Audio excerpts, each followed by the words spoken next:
I'm gonna ask you all a question. If there was a one day, well, this is kind of like just something simpler than that, but it's a little also complicated. And if a little boy, hey, one day went to school, and all his friends, they were all relaxing and eating, and thinking about having fun for the next trip. Then all of a sudden, suddenly, this man appeared out of nowhere, floating in the sky in a red outfit. Suddenly, he comes out of the blue, destroys, he kills everybody there except that one boy, and this boy is taken into custody, then framed for murder. Is it his fault? No, it's not his fault. It's not his fault that his life became hell. Oh, they got thrown into prison. It's not his fault that he got all his life with a curse because of something from the past that he doesn't completely understand, and he didn't ask to have his life turned upside down or have a crazy, powerful friend, and who's maybe a little borderline psychotic and be stuck in a prison. Ladies and gentlemen, I am Sullivan Adams. This is Deadman Wonderland.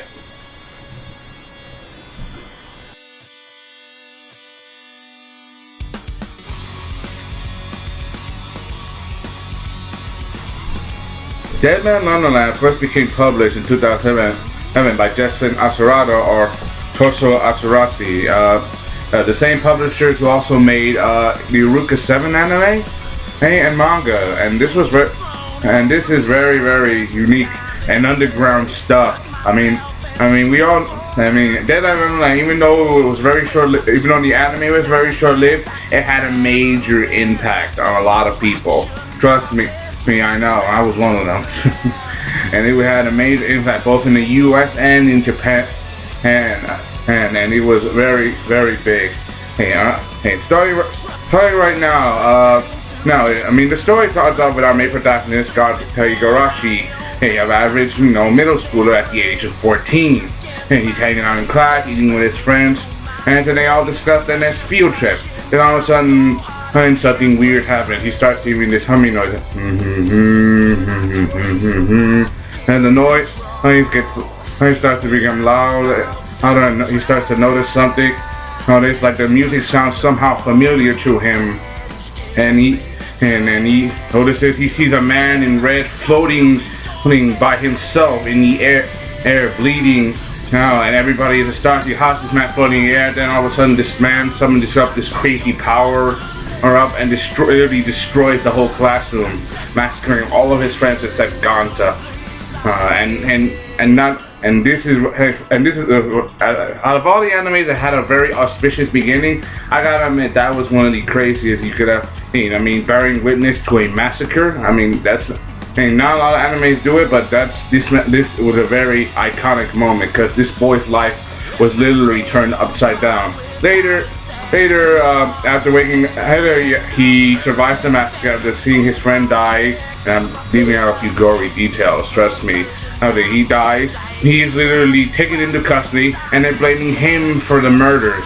And he is the only survivor of this massacre, yet he is blamed for murder, and they send him into capital punishment, which means life imprisonment without parole in Deadman Wonderland, a prison where they have the most they have every criminal inside, from what you call juvenile offenders to hard-play murdering serial killers. Yes, a 14-year-old's life just literally turns upside down. My whole thing. But he's not alone in Deadman Wonderland. There are some friends. For example, this weird albino girl, Shiro, and I stress the word albino. She's very strange, weird, like pale skin. She's kind of like, she has the emotions of a child. Has kind of the emotional development of a child because she doesn't know any better. I'm leaving out a few secrets because I want to be auspicious with these reviews, and I also want to be as best I can without spoiling some of the good stuff because I'm trying my best here. Deadman, he has to meet a friend named Yo, and he has a checkered past, especially with his sister.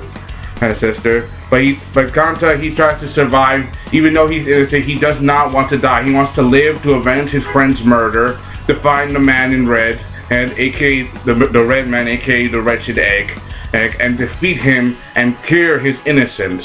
And they say he survives this hellhole. He didn't ask to have his life imprisonment.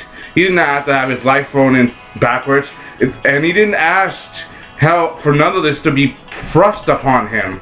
He didn't ask for none of this. He's just a 14-year-old boy who's literally literally thrown into this hell. Oh, like, he didn't ask for this. No one did. And he's tried his best.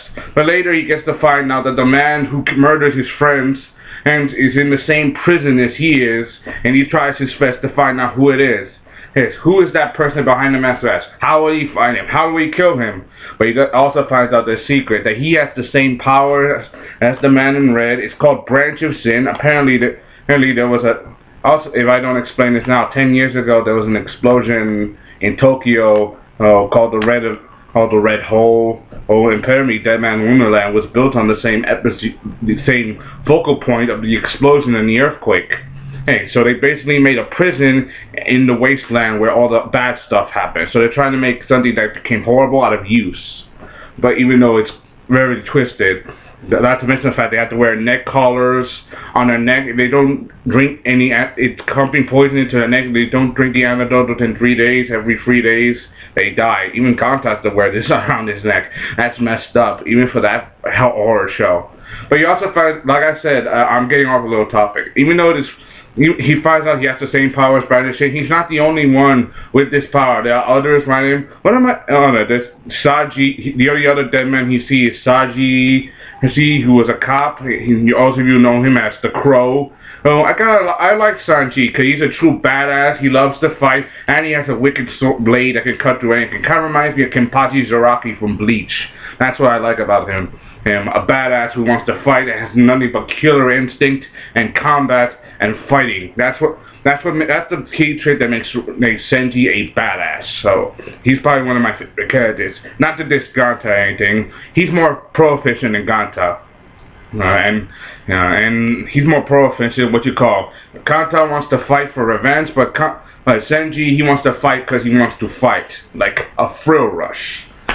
And then there's Shia with all her amazing secrets. He says, there are certain secrets I'm not telling you, but I'm leaving it to the anime and to the manga, because I don't want to spoil this for you. But also you gotta know this: Deadman Wonderland is is a very graphic anime and manga series. I mean, we're talking blood, violence, murder, and chaos. Picture those of you who watch horror movies. Picture in your heads a cross between probably Resident Evil, probably a cross between Resident Evil and Resident Evil and what you call and psycho killer movies. Like this person got thrust into this world, they didn't ask to, but they got to fight. Like Resident Evil, and then there's the serial killer who's been plotting, is in that world, but he's completely different. There are certain secrets I'm not telling you, trust me. I'm leaving that to the manga and the chapter. Those of you who don't know, Deadman Wonderland, the first 12 episodes of the anime were based on the first 21 chapters of the manga. I'll put a tag on the thing that says read manga here. Go there if you want to read the manga. Even though the anime is short, especially when it came out last year with their OVA series, episode 13. Basically OVA, it's a filler about one of the dead man's past. It was Senji.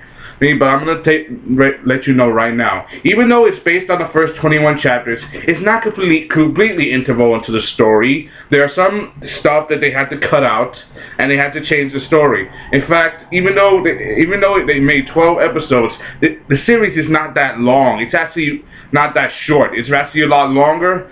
They had to, in fact, in 2012, they had to postpone the anime and manga. They had the anime and manga. One of the reasons is there are several different reasons. Like for example, one of the co-creators and writers who was on that Wonderland got unexpectedly pregnant. And then there's the anime.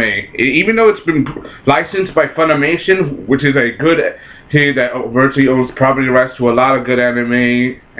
Even though it's licensed by Funimation, it still didn't do a second season. Well, do we want a second season? Yes. There are several reasons why. One is because one of the producers of the anime that did it in Japan committed suicide. So they're probably halting it out of respect for that person's death.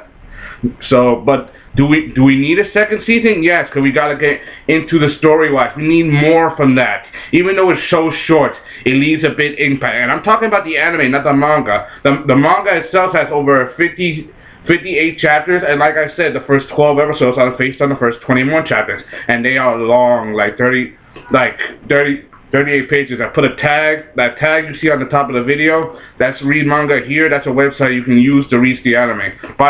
Where you can watch the manga, so you can read from chapter to chapter if you want. If you're gonna I suggest you watch the anime, then you get up to the manga, because I don't want to spoil stuff for you. But there are some changes, like I said. If you want to see the whole thing uncorrupted, that means you gotta watch the original story. I mean, read the manga. But I gotta tell you, both the manga and the anime are very, very graphic. Unless you don't have a weak stomach, or a little queasy because of the whole horror, murder, and violence stuff, I suggest you don't watch. I suggest you be careful what you see, because what you see may not be pretty. Trust me. And like I said, I'm keeping secrets, but only as a respect and as a viewer. This story is about a boy who was thrust into the limelight for no reason. He got his whole life destroyed. Oh wait, and you get to find out the secrets in the manga. And I'm not telling you all this because I have to, because I'm telling you because I want to. Because I am a Deadman Wonderland fan. I've read the manga. In fact, the manga ended last August. They announced that they were going to end it, and they did. And it ended on a good note. Even though it was such a horrible, bloody, violent outcome, it ended on a good note. Trust me. Ganta finally faced his fear, and he finally got at least some resolve and some closure. Trust me, it's for the good, for the best. Shiro is may act like a child, but she's a bit nutty, trust me. And then there's Yo and his sticking fingers, but he's a good friend. This series is very long and short. But I suggest if you want to watch the whole story, I suggest you read the manga. We need a season 2. I give it a definite thumbs up for that. A positive thumbs up. And also, if I would give this thing showing a rating, I'll give it a 3 out of 5. Because this show is entertaining, graphic. I mean, the show is entertaining. It's about a boy, like I said, a boy thrust into the limelight, and he didn't ask for this. This is a good series. And we definitely need a season 2. Say yes to season 2. Hope you enjoyed. That's fine. This is Solomon, and I'll give you a lieu of Deadman Wonderland. Hope you enjoyed. Thanks for watching. Comment and subscribe. Signing off.